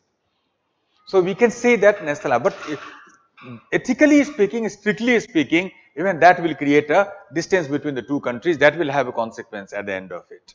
All the Pakistanis are definitely not terrorists. So that may create a stereotype that can become problematic. In the relations with the people to people relations, it will create a gulf between both the countries. Bigger gulf maybe, which is existing as you all know. Next point, they challenge the bias and intolerance in others as well. So the idea is that in the first 4 points we have talked about that you should do it yourself, respect people who are not like you, relate with them, be sensitive to their differences, or you can say try to make them comfortable and don't think in terms of stereotype. But what if, well, you are not doing anything wrong, but somebody else is doing wrong to somebody else in your presence. In this case, you should confront them. Don't fall guilty to the evil of inaction. As we had seen in our earlier class, evil of inaction is as bad as the evil of action. That is something that we should not fall prey to. On these topics, again, remember that there can be many questions on any of these points, as I talked about earlier also. Let us take small case study on this topic that sometimes ago I happened to read somewhere. Let's take small case study. Suppose, for example, this is a case study in some place I have read. Suppose, for example, you are a senior manager in a company which is trying to promote respect for diversity as a part of the organizational work culture. Now, one day you overhear somebody saying a racial or ethnic joke,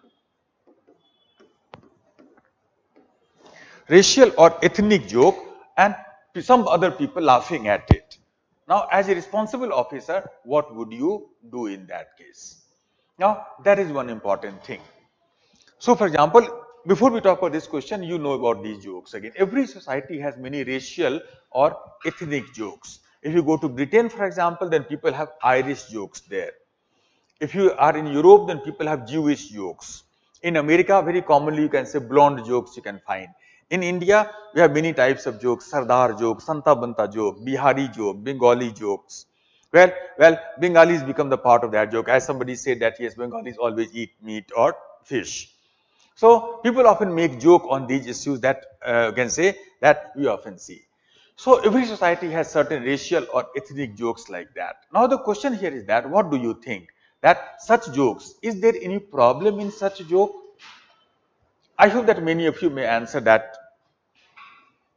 easily here. Okay, these jokes are problematic. Why are these jokes problematic? Because these jokes are always based on stereotype. They are always based on stereotype. Not only that, they always perpetuate that stereotype, strengthen that stereotype. So this is what you have to write in your answers. In your answer, for example, you can write there that these jokes are always based on a stereotype. They strengthen that stereotype, they perpetuate that stereotype, and then after you can write a paragraph on what is the problem with this, what is the meaning of a stereotype, and what are the problems. Why is it that stereotype create pressure on the victim and bias in others? So both of the groups suffer in that case. The discrimination or bias in the mind of the non-stereotypical people, normal people otherwise, and people who are a member of that stereotype, well, they feel pressure, they feel tension, anxiety because of that. So both of them, you can say, become problem. It's problematic for both of them. You can write and you can say a few paragraphs on that with some examples if you want, depending on how long answer you have to write. And then finally, what should be your answer? What should you do in that case? This is where you can use this point. And in this case, you must challenge those people. You must confront those people. So you can write in an answer that I will go to those people and I will tell them that these jokes are problematic from our, you can say, the cultural point of view of our organization. So, and try to explain them why it is a problematic thing and all, and we should not encourage such a thing. We should not, can say, make such jokes in the office.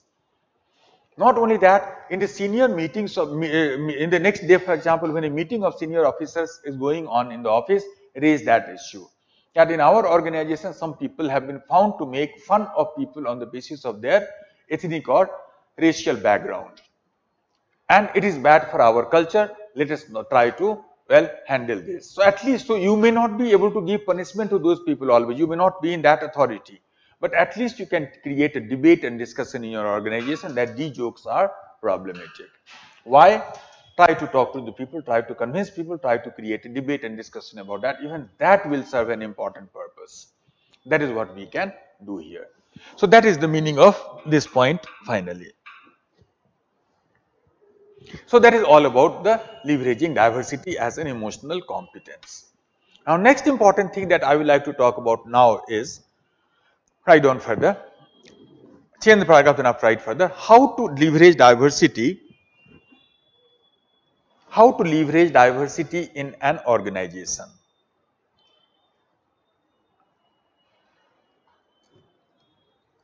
How to leverage diversity in an organization.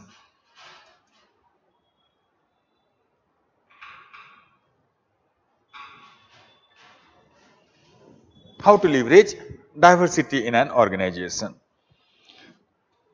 Again, I am going to limit myself within the organizational system. I am not going to talk about larger society, what we can do here, but you can use these ideas in the larger society also, extend them to if you want, if you require that.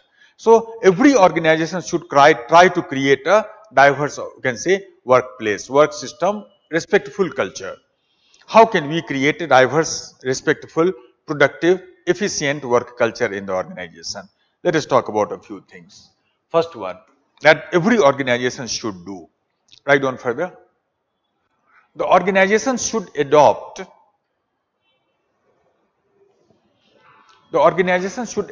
the policy of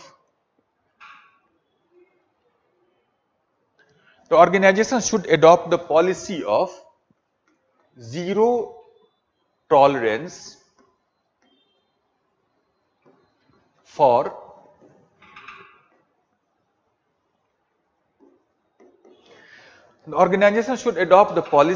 zero tolerance for intolerance. This you can write in double quote, zero tolerance for intolerance. This policy, write down further, this policy should be strictly implemented. This policy should be strictly implemented and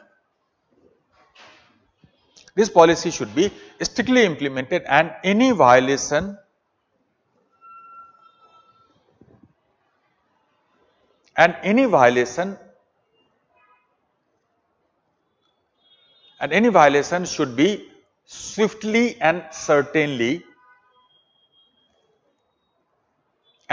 violation should be swiftly and certainly punished.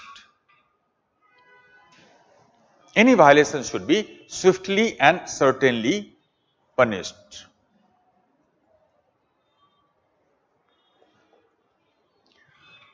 Any violation should be swiftly and certainly punished.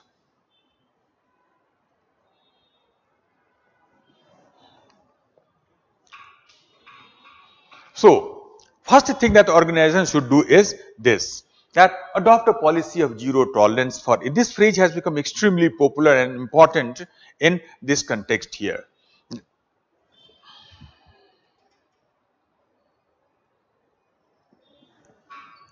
So, is an important thing again that the zero tolerance for intolerance. So, this has become extremely famous phrase in this topic that we are discussing here. Every organization should adopt a policy that we follow zero tolerance policy for any act of no act of intolerance in our organization would be tolerated. And anybody who violates this law, that person must be swiftly and certainly punished. Swiftly and certainly means what? Swiftly means as soon as possible. So, if somebody does something wrong today and 5 years later, 10 years later, if you give the punishment, that may not work that well. Secondly, for example, that certainly means what? That everybody, however powerful that person is, if that person violates the law, then he must also be equally punished. So, for example, if you give punishment only to the weak people and we do not give punishment to the stronger people, then that is not going to work much. Everybody, even if the CEO of the company makes a mistake, punishment should be given. So, that person may be as powerful as Tarun Tejpal, R.K. Pachauri, Justice Gogoi or M.J. Akbar, for example. They were extremely powerful people. So, even if such a powerful person, R.K. Pachauri got Nobel Prize on behalf of IPCC and he was accused of sexual harassment. So, however powerful these people are, punishment must be given to them if they violate the principle of policy, you can say intolerance in a way. On our society's behalf, government does many such act and all. All of these acts you can understand from this point of view. Things like say Vishakha guidelines.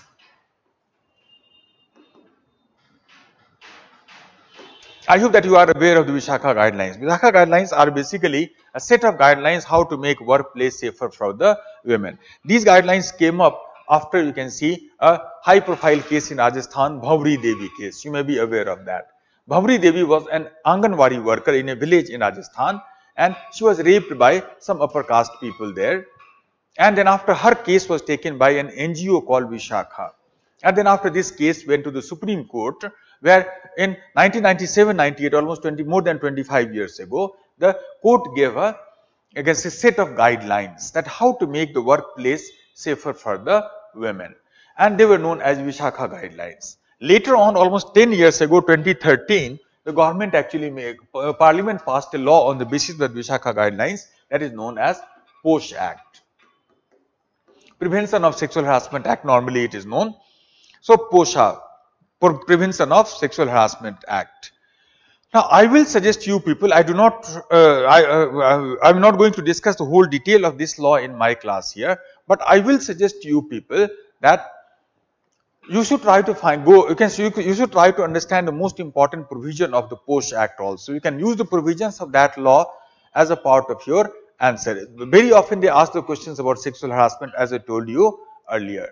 So, we should use, you can say, the law of that. A few years ago when the Me Too movement in India had started, then Indian Express has published a full page on this act. Explained, there is a column on in an Express, a page they publish every day called Explained. So, on that explained page, they had published the POSH Act on that day, the most important provision, history and importance of that act. You can find that on internet. So, you can Google just after the classroom, you can do that Google these three keywords. Sexual Harassment Act, Indian Express, Explained.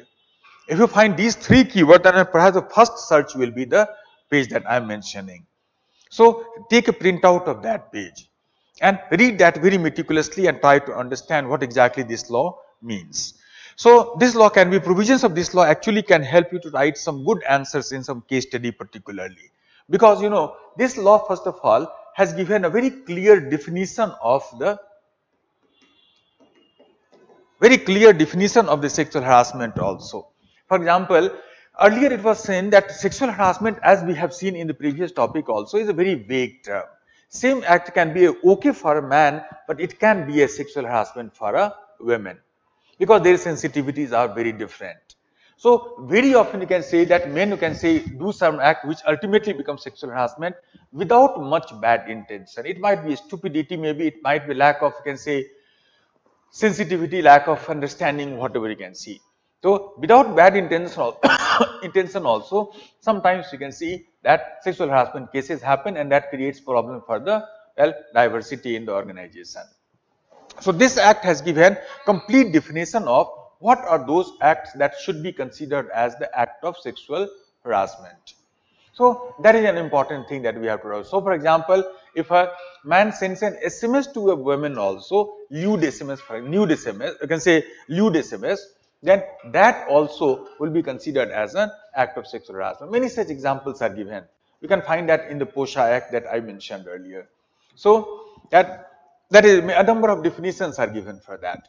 Similarly, you can say this law makes a provision that every organization should have an ICC, Internal Complaint Committee, which we normally call that as the you can say the sexual harassment cell. So every organization with a certain number of employees must have an ICC, Internal Complaint Committee, or sexual harassment cell, and at least one member of that cell must be a woman.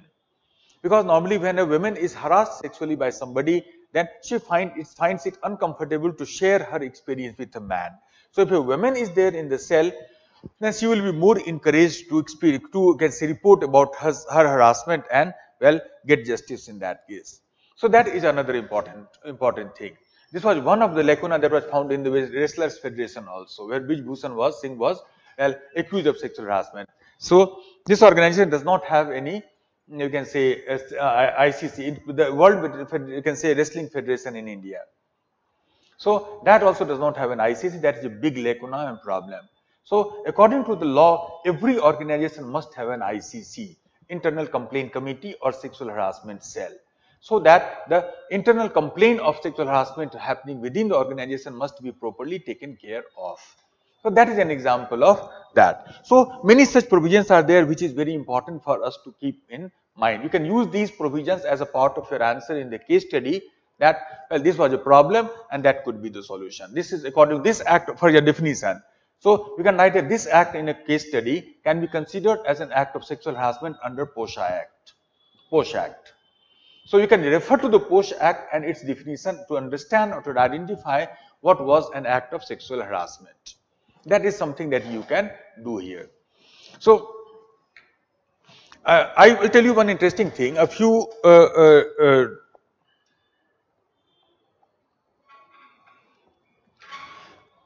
sir, is POXO case age limit should be reduced. What are you thinking about ethical background?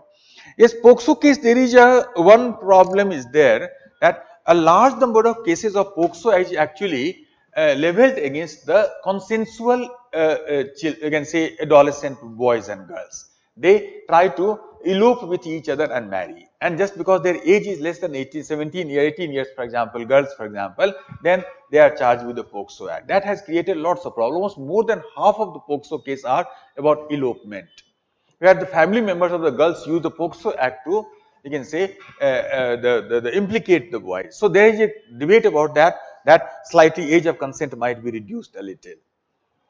So that is something that must be considered. I do believe personally, but my personal opinion does not matter much. But personally, I believe that yes, that age should be a little reduced. It should not become a tool of harassment of the consensual young children who want to marry each other maybe.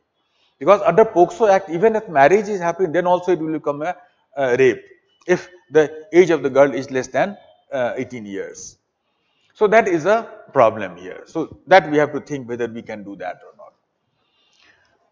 Well, so these are the important things. You can use, there can be some case study on these topics that we can actually answer this. Let's take one small case study. This was a case study in the UPSC exam a few years ago. Think of that case study. The question was something like this. You are the head of the sexual harassment cell of your organization, and in your organization there is a woman called A. Now she wants to file a case of sexual harassment against a person called B. Now this person B otherwise is a very efficient person. He is a very efficient person in your organization. Because of this person, most capable person, most productive person, because of this person your organization is getting lots and lots of profit. lots of profit your organization is getting. And secondly, this person has no history of any sexual harassment charge in the past, clean past. But this woman says that he has done something which she feels is a case of sexual harassment. She wants to file a case against him. Now there are two choices in front of you. One choice is that you can file a case against him. If you file a case against him, it will have a serious consequence. What are the consequences? First consequence will be that well, he might be you can say suspended from the work may suffer, profit may be well compromised for your organization. There will be a serious economic consequence, productivity consequence. Second problem will be that if you file a case, then it can become a question of public image of your organization in the public. Today's big organizations are very concerned about the public image normally. So that will be hampered, number two. Number three, that if you file this case, then it will actually reduce the morale of the people.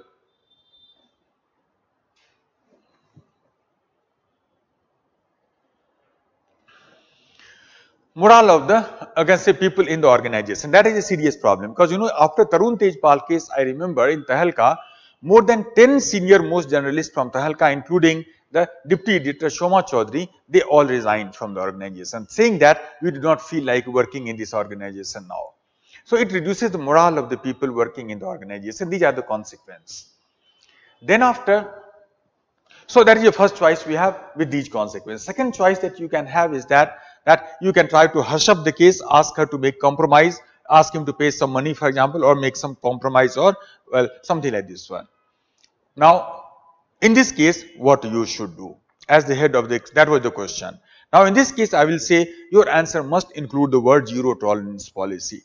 So here we should follow a zero tolerance policy. If this woman feels that she is harassed, then it is her right to file a case, and you as the head of the sexual harassment case cell, it is your duty to file her case. You must file that case well there. After that again, well, investigation should happen. If he is guilty, he should be punished, however important that person is. If he is not guilty, then she can also be punished for making false accusation and creating so much of problem. As far as other questions were concerned, you can mention that also, that if the productivity is influenced, then you can write in your answer that productivity is always beyond ethics. Ethics is not about profit and loss. As long as we are making a cost benefit analysis, we are not doing ethics. When we stop doing cost benefit analysis and we just do something because it is right, then that is what we call ethics. Which theory of ethics will say so? I hope you understand that. Kantianism. So Kantianism will say that, well, as long as you are making profit and cost analysis, you are cost benefit analysis, you are not doing ethics. Ethics is beyond all the cost, all the benefit. Ethics is doing the right thing, however cost may be. As far as public image is concerned, you can say that in the long term, our public image will become better because we can assure to the people that even if such a powerful person does something wrong, then we take action. We are safe organization. We can create a better public image in the long term. Whatever, try to answer all the part, but first thing that you should do is to file a case. So that is how we can answer that part. Similarly, you can see that SC/ST Act can be an example of that. Because SC/ST are another group of people who are often discriminated according to their background and all. So all of these are the examples of, well, Vishaka Garnets, Posha Act, SC Act, ST Act, etc. They are all the examples of the zero tolerance policy enforced by the government on the organizations and all. So this is one thing that we can do. Before you proceed further, let us take some questions. Sir, I have a query. Are we also going to have the class of the fourth report of the second ARC report? No, we don't have the class. I will recommend you to read it yourself. You should be able to understand that on the basis of all the things that we have discussed in the classroom. That I will mention later on. But let me take a few more questions that I had. You can say, where is that? In the beginning of the class, which I had ignored earlier.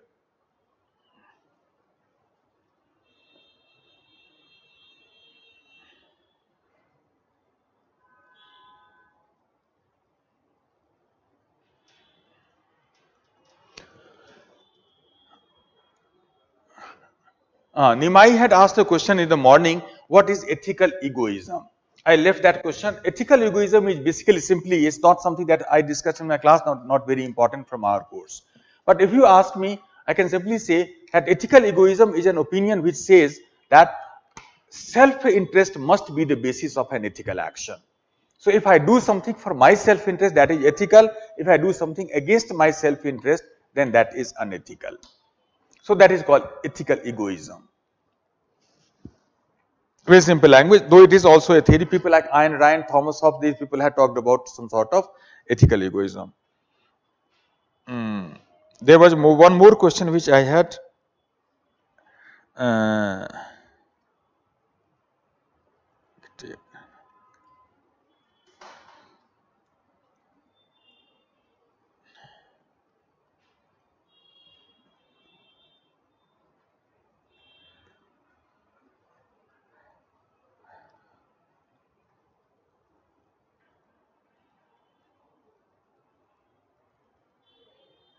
There was a question in my head again asked, sir, for GS paper 4, is class notes enough or should we read class note plus one reference book? No reference book will be suggested in my class notes plus ARC report. Fourth report of second ARC, that I will tell you later on. But yes, this is one reference material that I will suggest you. Read the fourth report of second ARC completely and class note. That is more than enough. Nothing more is required after that.